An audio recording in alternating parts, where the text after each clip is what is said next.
Chapter 12, Cold Hearts. As Ned floated across the sky in his hot air balloon made of slime, he looked down on the little island he called home.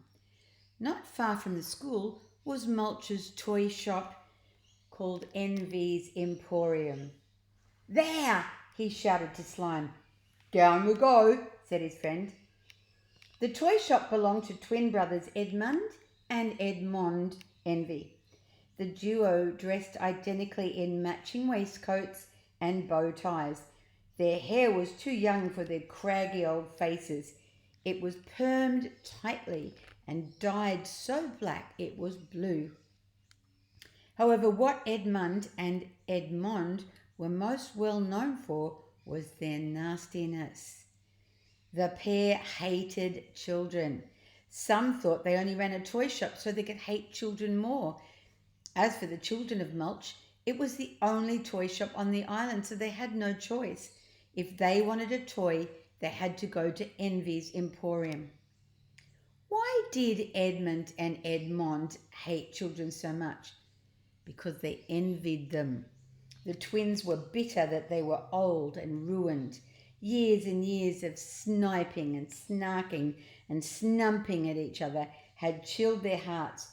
They hated each other nearly as much as they hated children. Look, see, there they are with their permed hair that's dyed black, and they don't look like they like each other, do they? Envy's Emporium was no ordinary toy shop. In amongst the cars, dolls and games you would expect to find in any toy shop, the twins had added some of their own special surprises. An Envy's Emporium snakes and ladder set where there are no ladders, just snakes on every single square. Slide. A toy telephone that never ever stops ringing so it drives you bananas. Ring, ring, ring, ring, ring, ring, ring, ring, ring, ring, ring, ring, ring. A rocking horse inside which the twins had placed a hidden motor. It rocks so fast that it hurls the riders off. Thud. See, you can see the snakes and ladders, and then you can see the phone, and then you can see the rocking horse. Whoosh. A baby doll that not only cries real tears, but also does number ones and number twos. Pooh. Their own version of the game, Operation.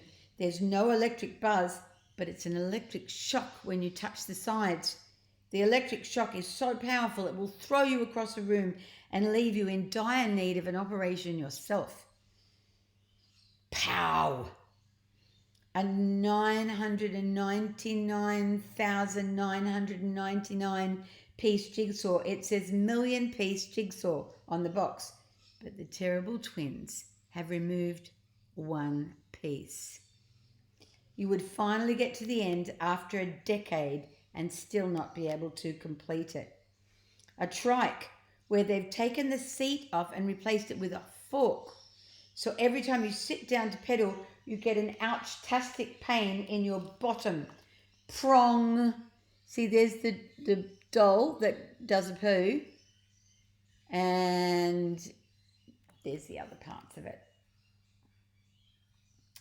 My botty, see, because he got the fork in his bottom. There, you can see that there. And my botty. These were the perfect toys to bring terror to children. But now Ned was determined to turn the tables on them. Chapter 13, Clockwork Robot. Some time ago, Ned had fallen in love with a very special toy in Envy's Emporium. A toy his mum and dad could never afford to buy him. Ned's parents were humble people and they worked from dawn to dusk just to put food on the table. The toy was a clockwork robot. Metal and boxy with lights and whirring noises, just as a clockwork robot should be. The boy had seen it on display in the window of the twins' shop, and he would stop by on his way home each night just to gaze at it. It was perfect. Ned knew this clockwork robot would be much more than just a toy. It would be a friend. The boy and his robot would have adventures together. They would fly spaceships, battle alien armies, visit distant planets, and still be home in time for tea. As Ned would daydream, Edmund and Edmond would spy him staring through the window and they would charge out of the shop. "Begone, wretched child!" Edmund would shout. "Wretched boy!" Edmond would agree. "I was only looking," Ned would protest. "Stop wearing our precious toys out with your eyes. If you aren't going to purchase said toy, then shoo. Never darken our door again." Then the horrid pair would retreat into their shop and slam the door. Bang! A sign on the door read, "Only one child at a time. Children are vile, thieving rats."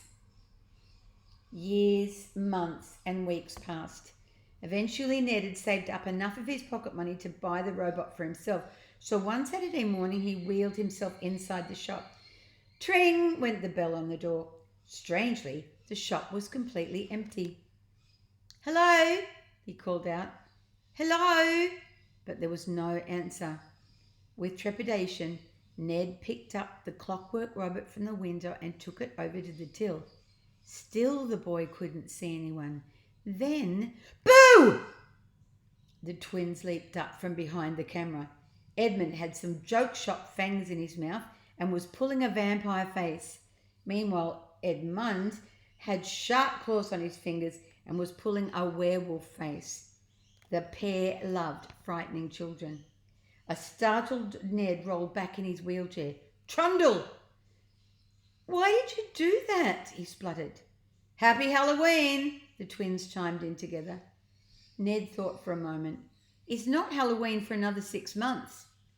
"It's Halloween every day in Envy's Emporium," said Edmond. "We don't need a special day to scare children," said Edmund. The twins looked down at the clockwork robot the boy was holding in his hands. "So you finally saved up all your precious little pennies, have you?" remarked Edmond with a look of pity on his face. "Yes," replied the boy. He took out his piggy bank from next to him on his battered old wheelchair. The piggy bank was indeed full of pennies. Ned received just a penny a week pocket money. It was all his parents could afford, but the boy had saved and saved and saved and then saved some more. The night before, Ned had counted out all his pennies and realised to his delight he'd just enough to buy the robot. The twins snatched the piggy bank and shook out the coins on the counter. Ting, ting, ting! The evil old pair bristled as they realised they would have to count every single one. There must have been hundreds and hundreds of coins. Then Ned noticed Edmund whispering in Edmond's ear before the pair shared a secret smile. "I will go and fetch a bag," purred Edmond. Look, see, there they are with him. He's got his money out.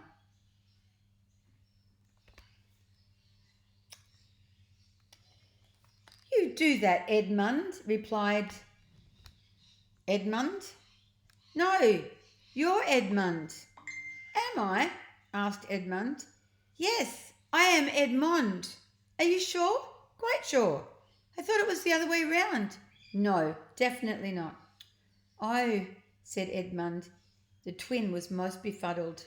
"Well, you do that, Edmond." "Thank you, Edmond," replied Edmond before realising his mistake. "Oh, you've got me doing that now." The boy looked on in disbelief.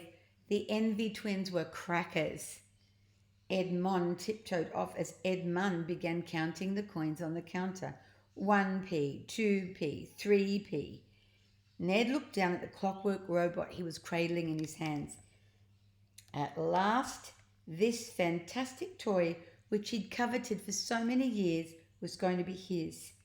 4p, 5p, 6p. Boom! There was a deafening explosion right next to the boy's ear. Horror upon horror, Ned dropped the clockwork robot onto the floor. Clank! It smashed into pieces. Clatter! In tears, Ned leaned over in his wheelchair to collect all the pieces up.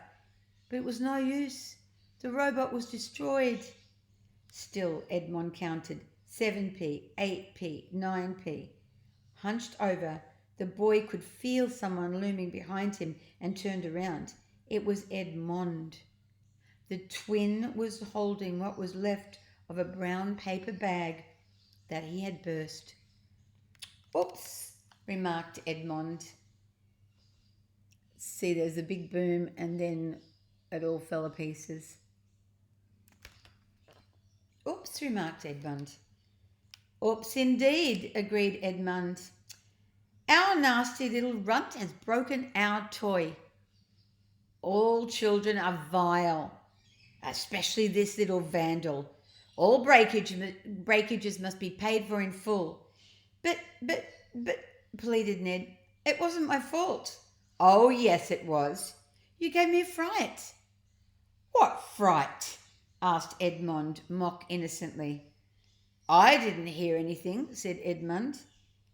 I'm going, announced Ned. The boy made a grab for the pennies all spread out on the counter, but Edmund whisked them away just in time. Tink tonk tonk. You didn't listen, snarled Edmund. All breakages must be paid for in full, said Edmund. But no buts, boy. Now begone. With a heavy heart, the boy turned his wheelchair and rolled himself out of Envy's Emporium. That is so sad, isn't it? Just as Ned reached the door, he turned back to see the evil pair collapse in hoots of laughter. Ha ha ha ha ha ha! We got him good and proper. When all this happened, Ned had felt helpless to do anything. But today he had the power to right this wrong and so many others.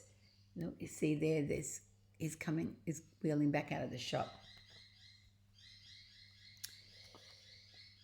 Chapter 14, the most revolting toys in the world. The hot air balloon, made of slime, landed on the dew-dusted roof of Envy's Emporium. Splat! Tring! The bell chirped as the door to the toy shop opened. Sitting on the roof, Ned could see the top of a little girl's head rushing out. The frizzy-haired child was in floods of tears, clutching a headless dolly. She cried. A slate came loose on the roof and fell to the ground. Crunch! The frizzy-haired girl looked up. Ned? Shh! Shushed Ned. The girl wiped her eyes and nodded before running off home. As she disappeared from view, the Envy twins stepped outside of their shop. Ah ha ha, they laughed. Another satisfied customer, Edmund? Chirped one. Nope, we've been through this 1,000,000 times, snapped the other. You are Edmund. Am I? Yes. Well, who's Edmond then? Me. Are you sure? Get inside, Edmund. Who's that? You. With that, the pair scrambled back into their shop. They both tried to go through the door at the same time and they became stuck for a moment. Tring! Still hiding up on the roof, the boy whispered to his friend, when you hear me shout slime, I want you to come down the chimney. Slime? Asked Slime, who had gone back to being a blob. Yes, slime. So now? No, when I say slime. You just said it. I mean, when I say it next. What? Slime. Now. No, and keep your voice down. They might hear us, hissed Ned. Listen out for the magic word. There's a magic word as well? Slime was becoming mightily confused. No. Slime is the magic word. You said it. Next time I say it. Next time you say it. You really are getting annoying, Slime. Now let me down. Slime turned itself into a pole which the boy slid down to the ground. Then part of the pole separated to form a huge motorbike for Ned. A motorbike made of slime. A slime-o-bike. Tring! With a smug smile, Ned sped into Envy's Emporium. Brum! Once again, the shop appeared to be empty. Hello, called the boy. Hello? There was silence before... Boo!